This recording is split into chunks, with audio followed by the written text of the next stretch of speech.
Hello friends, आप सभी का स्वागत है फिर से एक नए टॉपिक के साथ। आज के सेशन में जो हम बात करने वाले हैं ओवरलैपिंग के बारे में। जो रीइंफोर्समेंट जो हम लैपिंग करते हैं वो क्या तरीका है कॉलम में डालने का और क्या एरर वर्क होता है ऑन साइट, ये सारी चीज़ आज हम इसी वीडियो में कवर करने वाले हैं। तो वीडियो में बने रहिएगा बिना स्किप किए।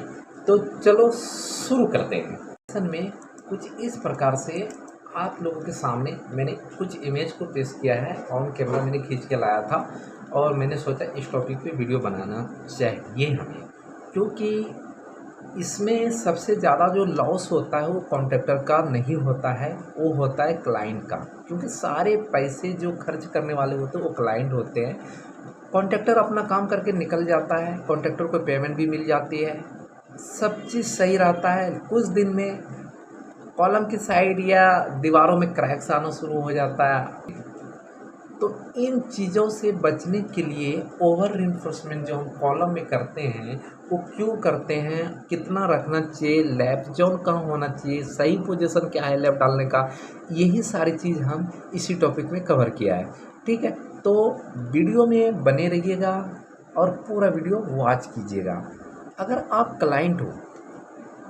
क्लाइंट हो, सुपरवाइज़र हो या आप फ्रेशर सिविल साइट इंजीनियर हो, तो साइट पे इस तरह काम करने वाले को भगा दीजिएगा। मैं यही कहूँगा कि भगा दीजिएगा।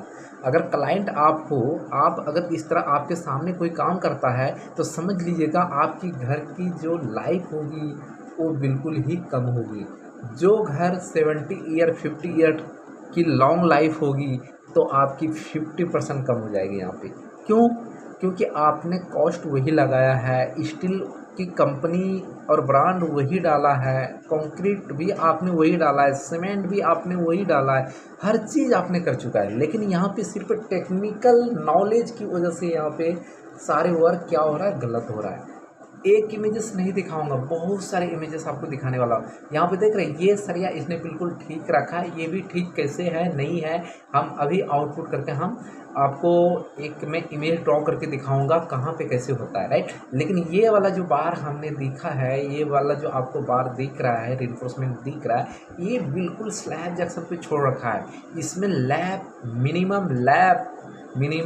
मिनिमम अगर बोले तो 45D टू 50D तक आप कंसीडर करते हो मिनिमम, राइट। लेकिन टेक्निकल क्या चीज़ है वो भी हम सारी चीज़ आप सभी के साथ हम शेयर करने वाले हैं। तो सबसे पहले हम आप सभी को इमेज दिखाते हैं। ये ऑन कैमरा मैंने खींचा हुआ है पिक्चर, साइड पे जाके आप सभी के लिए, राइट। दूसरी इमेजेस यहाँ पे देखो, ये मैंने क्रैंक डाल के उसके बाद मैंने लैप कराई है, राइट।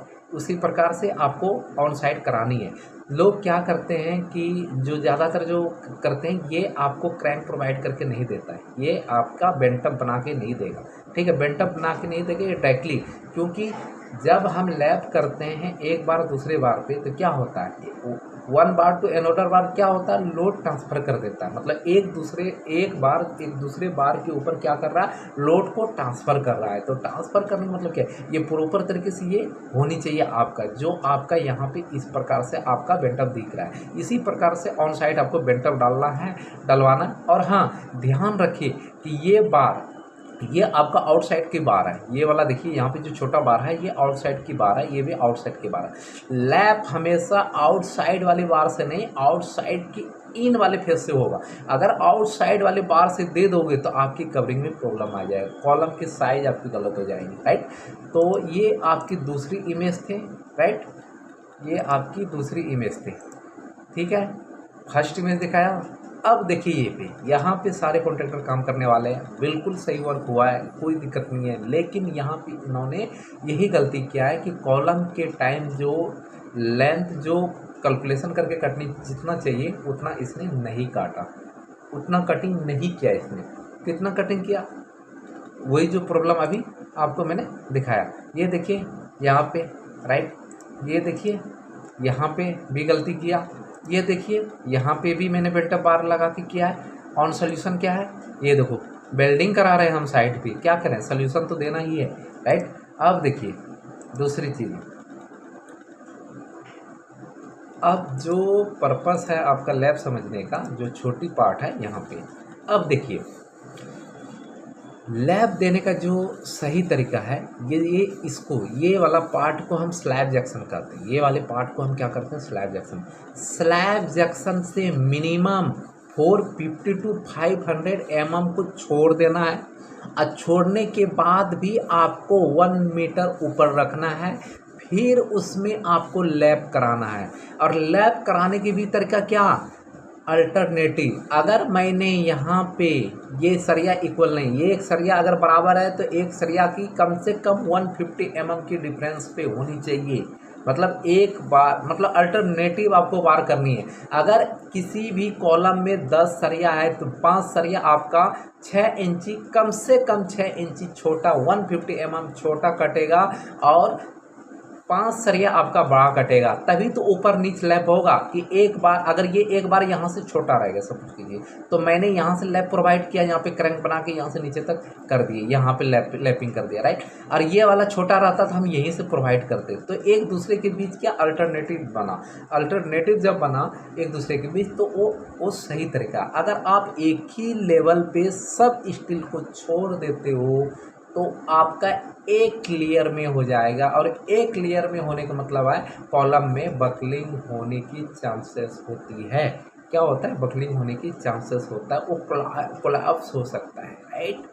अब देखिए यहाँ पे ये इन्होंने बहुत बड़ा गलती किया है।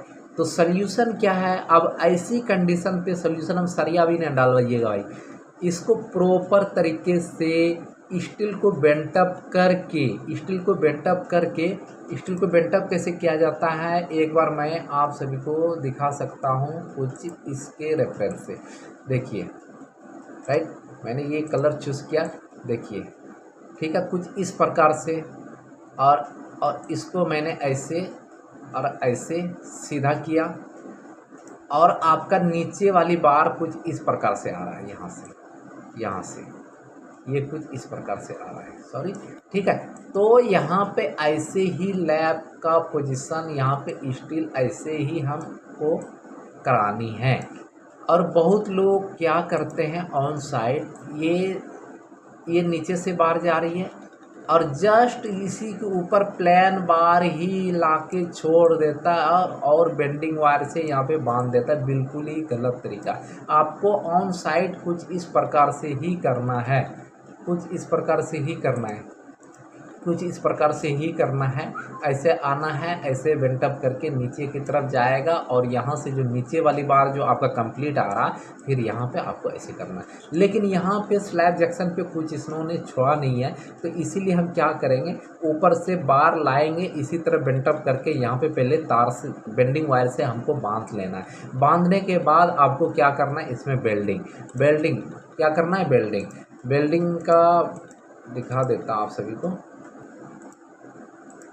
हाँ, कुछ इस प्रकार से आपको यहाँ पे देखो, जो मैंने आपको यहाँ पे जो मैंने स्टील आपको दिखाया है कुछ इस प्रकार से, और ये स्टील उसी पोजीशन पे छोड़ा हुआ है। तो यहाँ पे पहले बेंडिंग वायर को आपको बांध लेना है, उसके बाद आपको इस प्रकार से कर लेना है, राइट।